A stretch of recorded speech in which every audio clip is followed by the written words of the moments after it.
Another big, huge distinction is when you buy a property. Let me tell you what I love about private money. I always get a big check when I buy and bring no money of my own to the closing table, right? If you're a real estate investor and are wondering how to raise and leverage private money to make more profit on every deal, then you're in the right place. On Raising Private Money, we'll speak with new and seasoned investors to dissect their deals and extract the best tips and strategies to help you get the money, because the money comes first. Now here's your host, Jay Conner.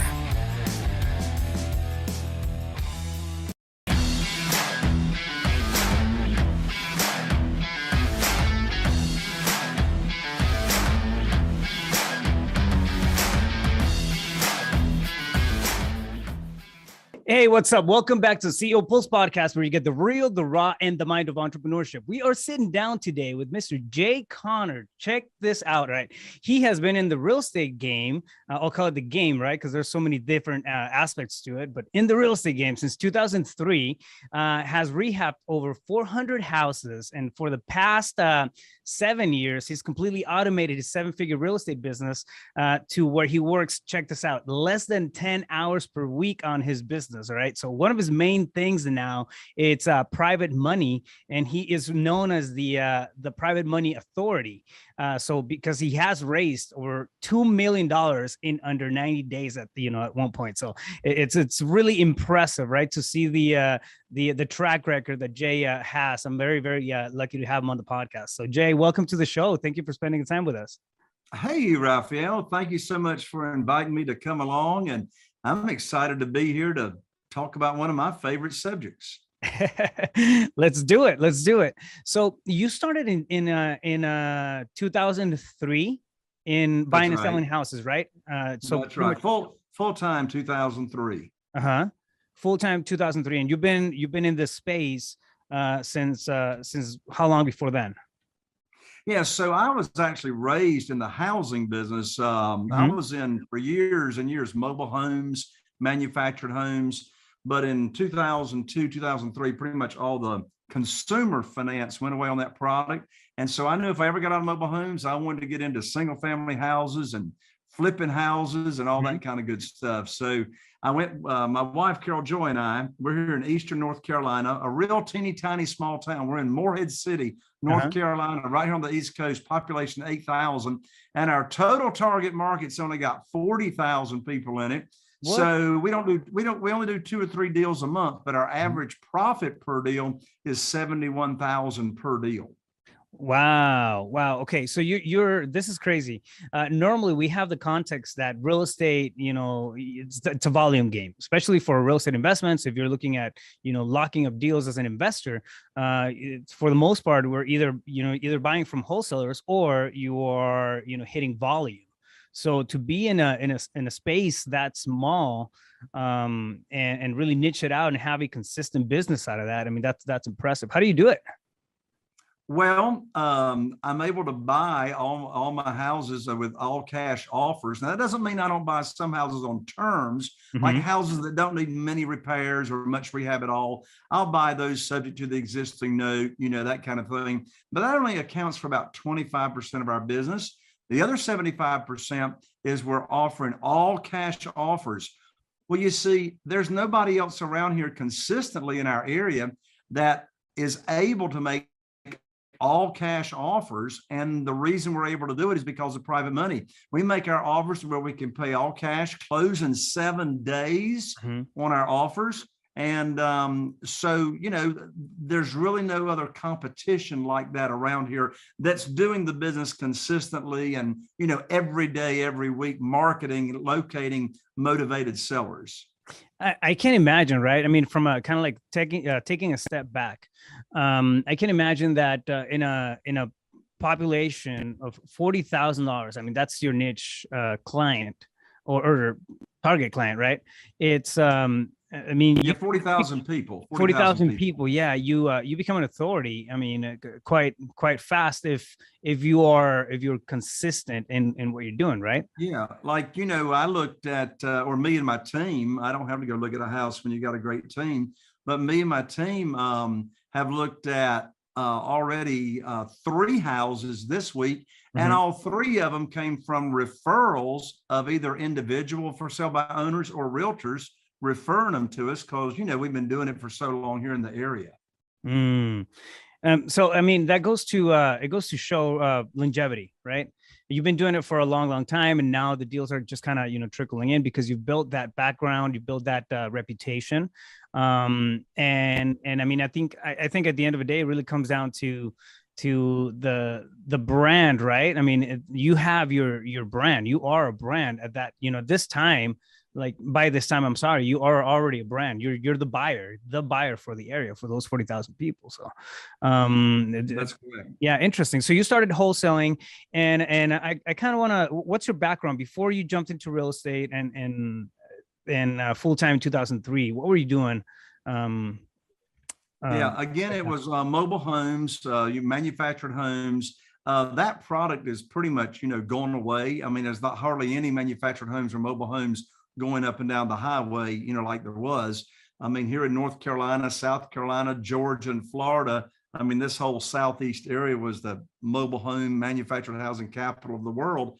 So, but I knew, 10 years before we started flipping houses, I knew that we wanted to get into this business if we ever got out of mobile homes. So I've always been around pretty much my entire career helping people own a home. So like, we sell a lot of homes on rent to own, and we actually, particularly if we buy on terms, subject to the existing note or, seller financing.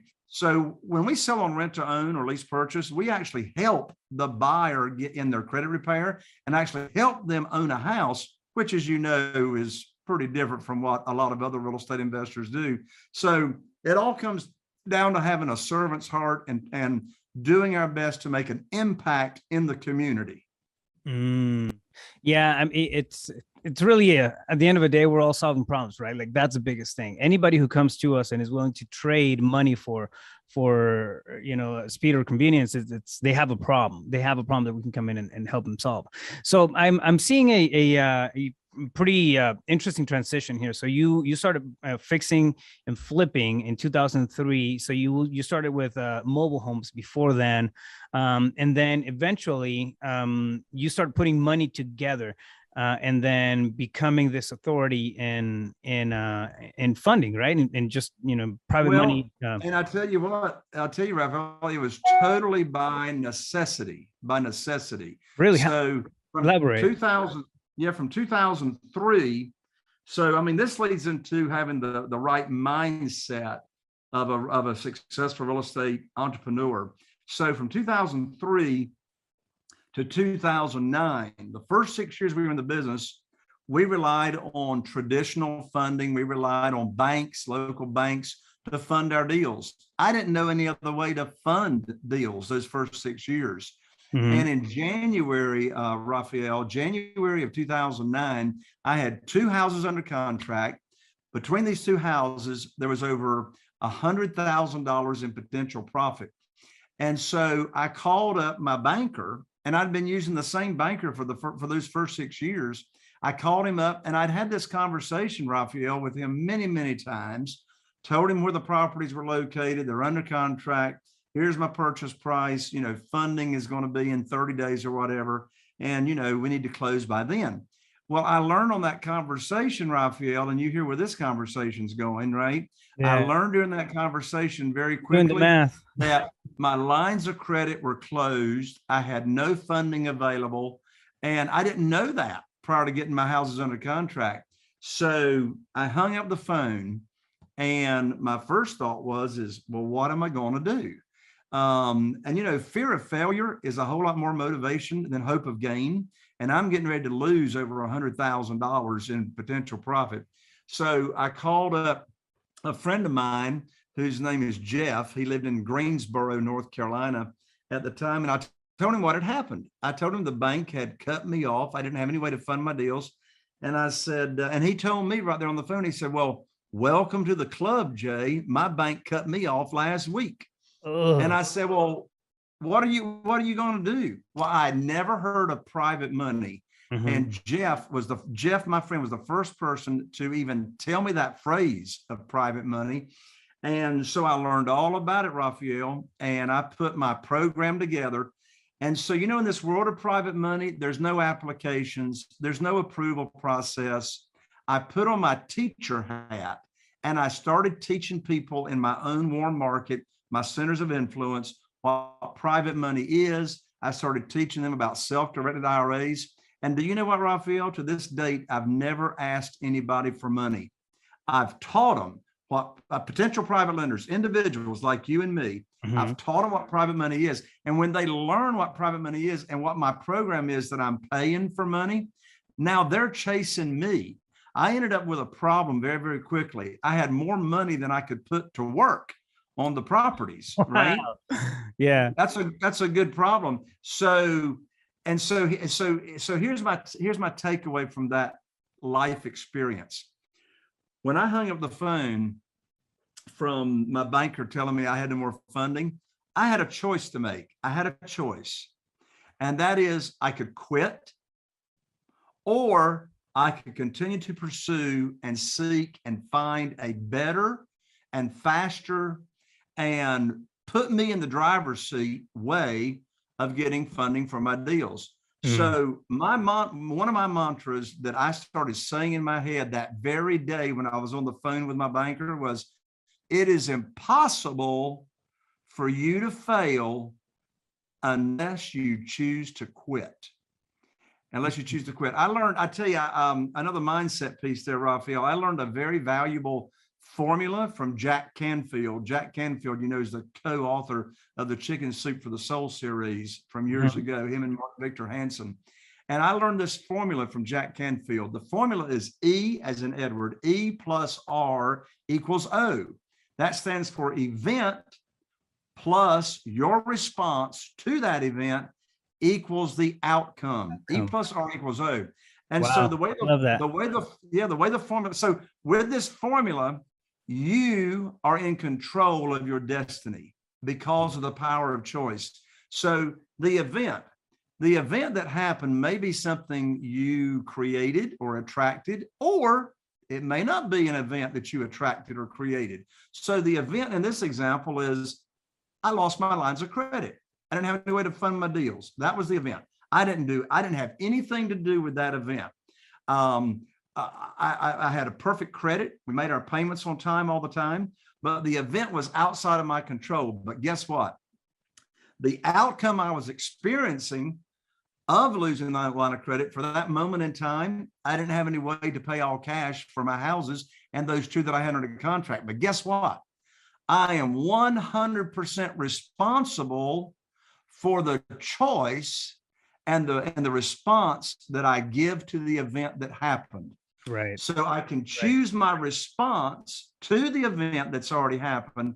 And therefore, when I choose my response, I'm able to choose my outcome. I love it. You answered one of the questions that I was going to ask you right now. Just, I mean, you were going through some game changer distress during 2009. I was going to ask you, how did you handle that? Because I know a lot of people just went flat out of business, especially they had stuff in the pipeline. I mean, we had the whole housing, market just come down on everybody, and anybody who was holding, the wrong way or leverage, I mean, really took a hit.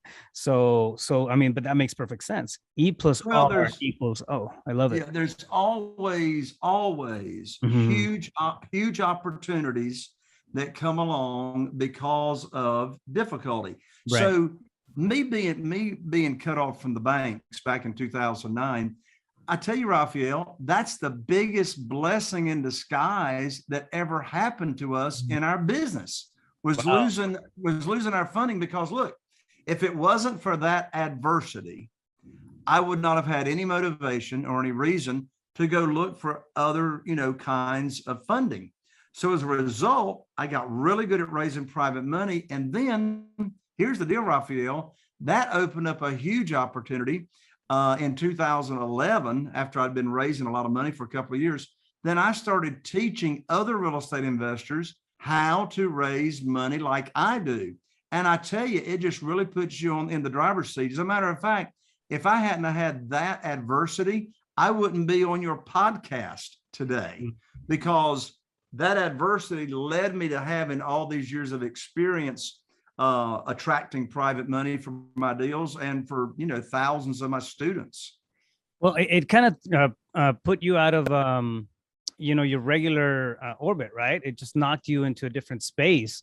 And you had to adapt and overcome, right? It's one thing that we always used to say at the fire department, like, yeah, you come across something that's different, that's a challenge, you adapt and you overcome.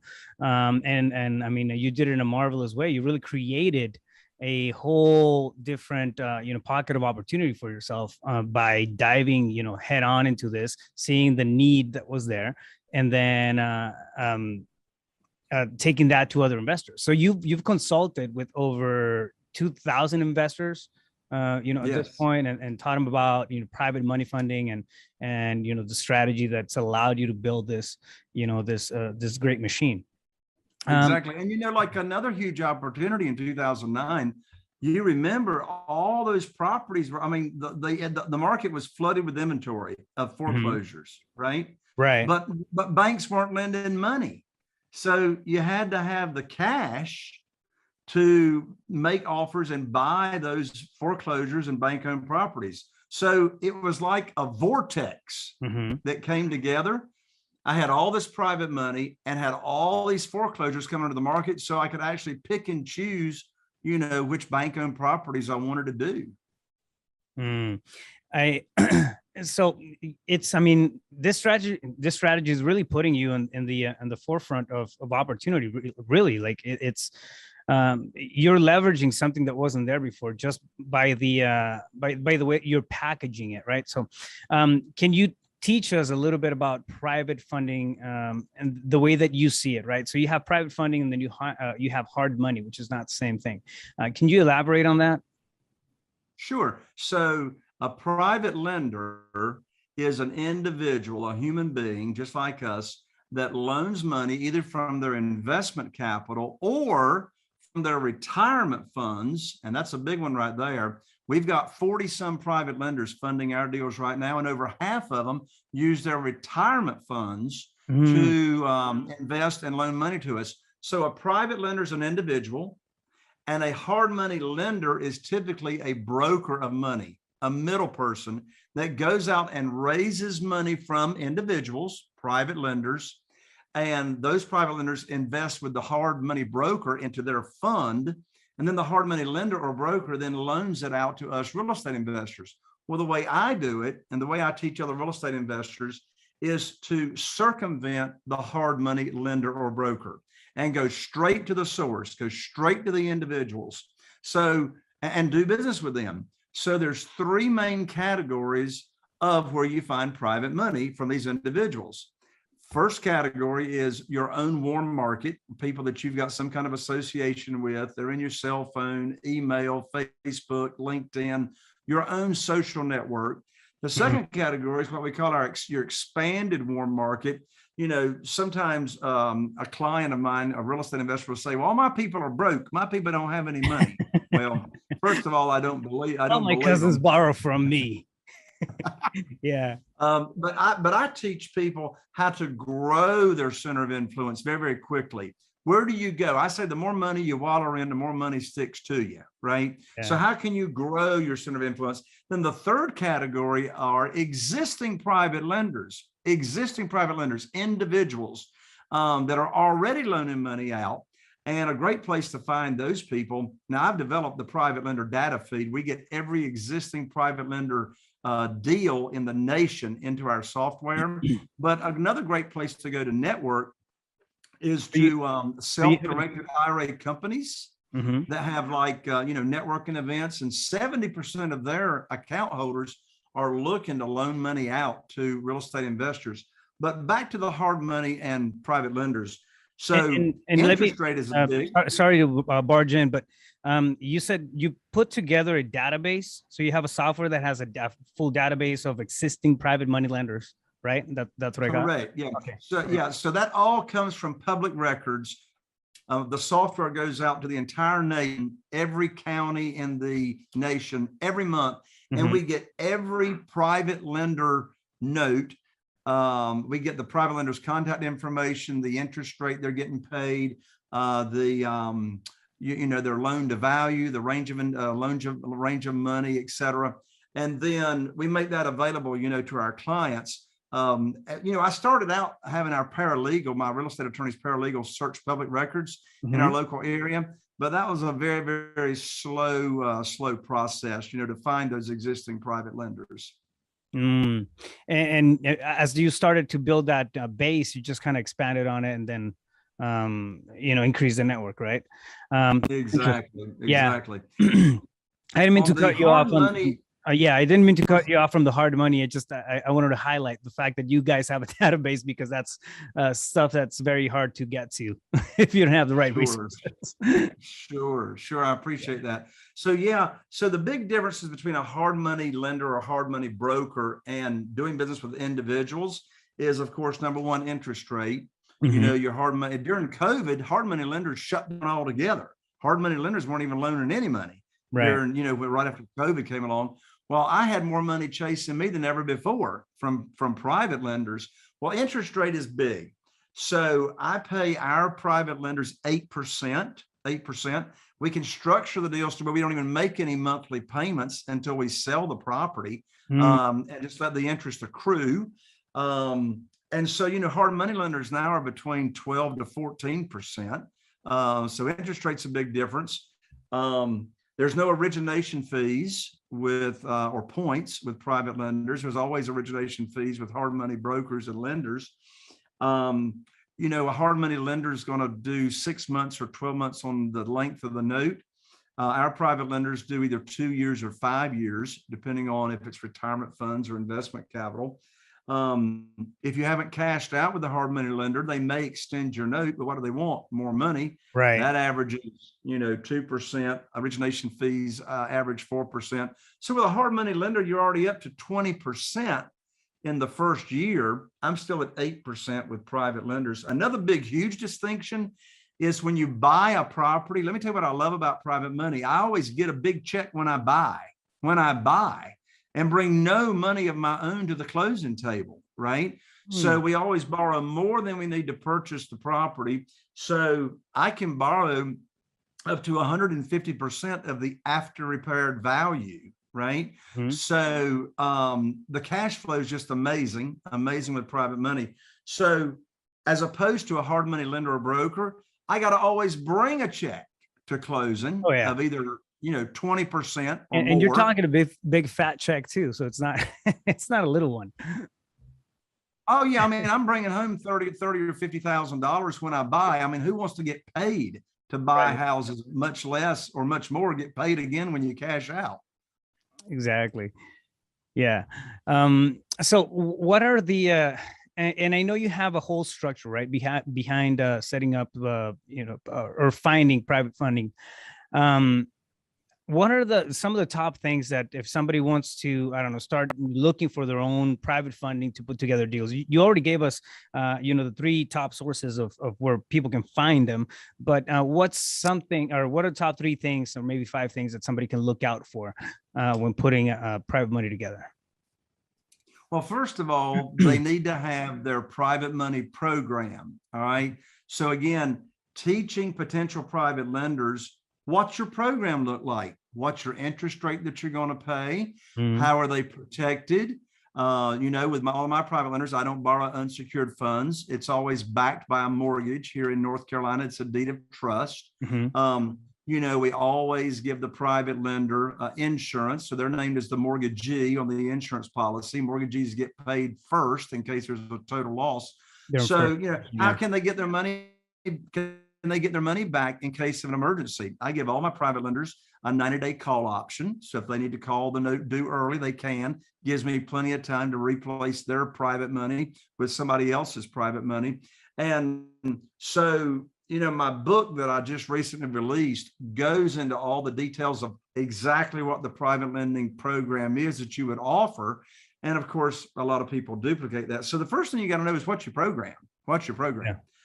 But even ahead of that, Rafael, even ahead of that, we got to get I tell people, unless you own the real estate in between your ears, it's going to be hard for you to own any real estate out here, right? Yeah. So we got to get our frame of mind right and our mindset right.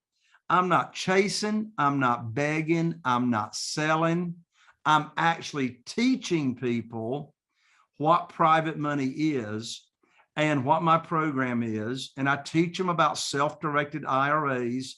That's a huge bit right there. I mean, that's another thing to get in place first. Establish a relationship. If somebody wants to use private money, establish a relationship with a self-directed IRA company that you can refer your new potential private lenders to that have retirement funds, because they're going to move those funds over to the self-directed IRA company. So then they can loan the money to you tax-free or tax-deferred for them and penalty-free. So you want to get your program in place, which doesn't take long, to do it all. And then if you're working in the warm market, your own centers of influence, there's 5 easy steps of raising the private money. Step number 1, make your list. Make your list. In my book, I go over in details how you should make your list of potential private lenders that you have some kind of connection with. A great place to start are people that are retired. If someone is retired, there's a good chance they got retirement funds, right? And there's a good chance they never heard of self-directed IRAs. They can earn an unlimited amount of money. We got one private lender that made $65,000 tax-free in 1 year. Wow. So, yeah. So it's like from turning the authority in their bank account. Yeah. Yeah. When they learn you can do that, it's like amazing. So number 1, make your list. And my book goes into all these details, but make your list. Number 2, you go down the list and you just have a casual conversation over the phone or in person, or you can invite people to a Zoom party. I've raised a lot of private money at private lender luncheons as well. I've raised almost $1 million at just one private lender luncheon. So step number 2 is a casual conversation. Now, in that conversation, and again, my book goes into the exact scripting of that conversation. It's real simple. But we have what's called the direct method, and then we have the indirect method. What I'm talking about is your call to action in your conversation. So in the direct method, if I'm talking with you over the phone and you're a potential private lender, after a little chit chat, I may say, Rafael, I've now opened up my real estate investing business to people that I know and trust. I'm paying insane high rates of return safely and securely. It's only for people that I've got a relationship with. But Rafael, unless you answer yes to the following question, there's no need for me to give you any more information. And that question is, do you have investment capital or retirement funds not giving you a high rate of return safely and securely? I call that the magic question. That's a direct question. Now, love it. When I started out, I was a little intimidated to ask that question. So I use what's called the indirect method. The indirect method is having a sample, and in the conversations, these scripts are in my book, but these conversations, indirect method is I'm having a little chit chat. I'm telling someone that I've now opened up my business to people by referral only. That's a powerful phrase, by referral only. And the indirect method is just simple. The call to action is, help me get the word out. Here's a very powerful phrase. I need your help. I need your help. People are created by God wanting to help other people. It's just our nature. We want to help other people if we can. So I need your help. And here's how I need your help. When you run across someone that's complaining about the volatility of the stock market or complaining about getting a stupid 0.17% rate of return in a 12-month certificate of deposit, would you let them know that I have a program now that pays really, really insane high rates of return? Well, guess what? If they've got funds and retirement funds, now they want you to tell them what your program is. Yeah. By you simply what about asking me? Yeah. What about me? That's how I got one of my first private lenders. I said, I need your help. I need you to help me spread the word. And so at the end of that conversation, he became my first $250,000 private lender. Because I simply ask him to spread the word, right? That's step number 2. Step number 3 is I've got a 16-minute audio titled Stress-Free Investing that if someone's interested, I email them or I text them the 16-minute audio. It just gives an overview of what private money is. It doesn't spill the beans and teach my program. Step number 4 is I teach them my program. Exactly, what are the 15 items as to how the program works, how you're protected, and how you get high rates of return safely and securely. Step number 5 is they're going to give you a verbal pledge, and I never have to ask them for the money. By the time I get to the end of teaching them the program, the private money program, which only takes 15 or 20 minutes, they're chasing me. They're saying, well, how do I get started? I mean, if they've got funds, they can't get this kind of rate of return anywhere else safely and securely. So here's a really, really important point, and I'll take a breath and let you ask me the next question. But here's a really, really important point. Never teach a private lending program and try to pitch a deal to a potential private lender in the initial conversation. You already sound desperate. You've already compromised your position.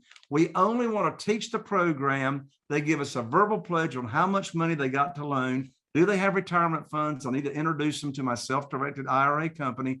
Now they have verbally pledged how much they got. Guess what? Now I go find a deal ASAP and I call them up. I've never sold or pitched a deal, Rafael. I call them up and I tell them 4 things. After a little bit of chit chat, I say, I got great news for you. I can now put your money to work. I got a house in Newport with an after repaired value of $200,000. The funding required for the deal is $150,000. Closing's next Thursday. You need to wire your funds to the real estate attorney's trust account by next Thursday. End of conversation. I didn't ask them if they want to do the deal. That's the most stupid question I could ask them. They've already said it before. Yeah. Yeah. I mean, they've been waiting on the phone call for our first deal, right? Yep. So it's important to do that one step at a time. I like the methodology that you have behind it, and I think it's a golden nugget what you're saying right there. Do not pitch the deal at the same time you're asking for money. I mean, it's kind of like, it's a desperate move. It really is. You need to project confidence when you're asking people for their money, because you're going to put it to work. It comes into preparation, right? Like if you're prepared, you have to prepare ahead of time for when the opportunity shows up. I love it. You mentioned the book. What's the name of the book that you wrote? And I have it here, but I just recently released it. The name of the book is Where to Get the Money Now. Where to Get the Money Now. And the subtitle is How and Where to Get Money for Your Real Estate Deals Without Relying on Traditional or Hard Money Lenders. And this book goes into detail, step by step, exactly how I've done it, how I still do it, how thousands of my students across the nation do it. And Rafael, I would love to give the book. It's $20 or $19.95 at Amazon. But I'd love to give the book to your audience if they would just cover shipping. Just cover shipping. Wow, that's amazing. Thank you. You're spilling the beans on that book in terms of how to find the private money, and I appreciate that, man. I think that's a huge give for my audience. Guys, if you're not taking this just for the cost of shipping, you're crazy. Especially if you're doing real estate investments and you're trying to get deals done, come in and buy them, and using hard money. It's just one of those things that it's really beyond a strategy. I mean, I think it goes far beyond that, because it really edifies your business, right? You are the buyer now, and you have the ability to reach out and then get things done. A lot of times hard money lenders, they have, okay, I got to appraise the property, I got to do this. They have things and red flags and stuff that they have to go through. When private money lending it's different. It's a totally different game. And when you know how to do it the right way, which is what you have, I mean, it's a no-brainer. So awesome. Thank you. How can people I got a special website where your folks can get the book. Oh, spill it. So the special website for your audience to get the book is free, just cover shipping. is www.jayconner.com/free book, FREEBOOK, Jay Conner with an ER, JayConner.com/free book. And I'll autograph it and we'll ship it right out. Beautiful. I'll make sure to have that on the show notes as well.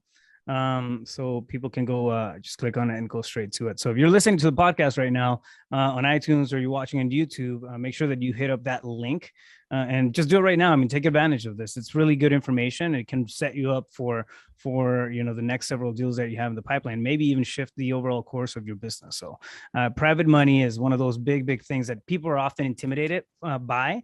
And I think it's usually because there's a lack of clarity and understanding as to how the whole thing works, right? But if you have that, the rest is just action. It's just, applied action. That's what it is.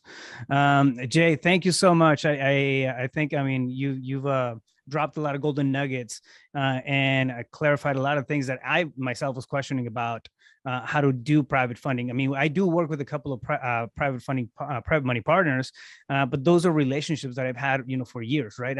I've never had to go out there and actually just, break into different private, private money providers per se, and have those conversations. And I really, if I try to put it together and just collect a whole bunch of cash from people I don't know, I wouldn't know what to do. I wouldn't know what step one is. I'm lucky enough to have a close network that I can reach out to, but that's a whole different thing, right? Not everybody has access to something like that. So this is something huge, and I appreciate you putting it out there for us. Jay, if somebody wants to get a hold of you, maybe reach out, have a conversation, find out more about your coaching, maybe perhaps, or just ask you a couple of questions, where's the best place to reach you at? Sure. Well, I'll give my website, my general website, and then we actually answer the telephone at my office. What? No, you don't. Stop it. So you can actually put my telephone number in the show notes if you like. So yeah, they can just go to jayconner.com, JAYCONNER.com. And our phone number is 252-808-2927, 252-808-2927. And yes, I'm passionate about making an impact with other real estate investors. And any of your audience are welcome to pick up the phone and just give us a call. Beautiful. Thank you so much. Very, very appreciative of that. I have one question that I'd like to ask before we sign off. And that's if you were walking down the street and you ran into your 17-year-old self, what would you ask that young Jay Conner? Or what would you tell? What would you tell even at 17 years old? So yeah, when I was 17 years old, I don't even know what a mentor was. I mean, I was going to college, but it just never occurred to me until many later years in life as to how much, actually two pieces of advice, how much getting a mentor that is in a realm of a career that you want to get in. Well, get a mentor and start working with someone that's already, proven themselves and has already been very successful at what you want to do. And that doesn't just apply to real estate investing. I mean, that's anything, hang around the people that are already successful. And my other piece of advice is when I was 17 years old, I never heard of masterminding.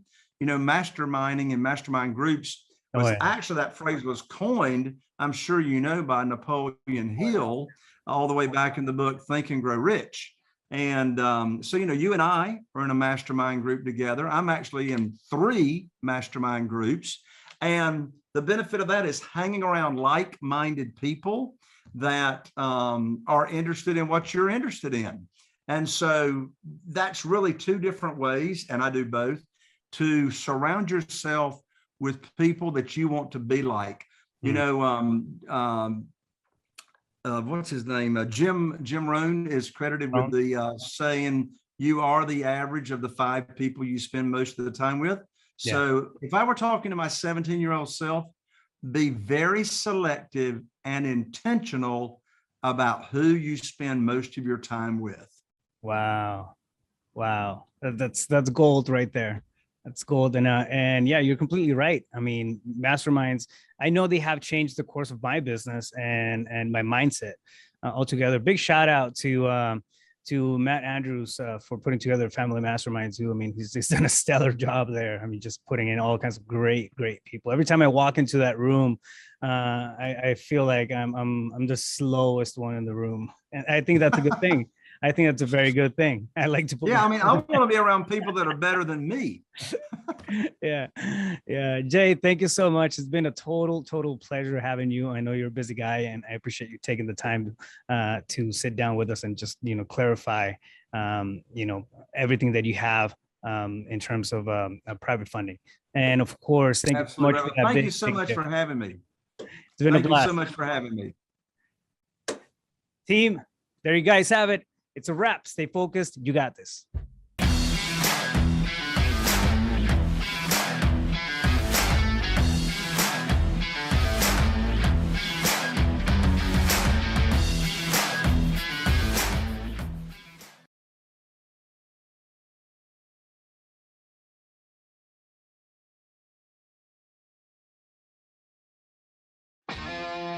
Are you feeling inspired by the knowledge you gained in this episode?